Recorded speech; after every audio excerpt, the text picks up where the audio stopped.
देखो क्या कैलकुलेट कर रहे हैं बाबू, डेंसिटी ऑफ यूनिट सेल, यानी कि यूनिट सेल का डेंसिटी हमको कैलकुलेट करना है। तो जनरल डेंसिटी का फार्मूला क्या होता है, मास बाय वॉल्यूम। तो मास बाय वॉल्यूम तो जनरल केस में होता है, हमको निकालना क्या है, यूनिट सेल का डेंसिटी ना। तो उसके लिए क्या लिखे हैं, density of unit cell. Formula क्या यूज किए, mass of unit cell by volume of unit cell.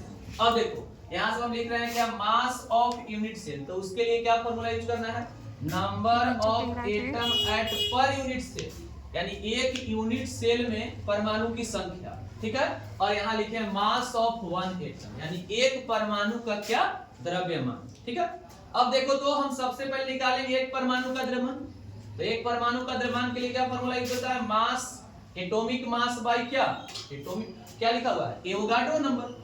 तो अब देखेंगे इसमें कि मास ऑफ वन एटम के लिए फॉर्मूला क्या हुआ, एटॉमिक मास को डिनोट कर दिए किससे, n से, और एवोगाड्रो नंबर के लिए क्या यूज किए, n।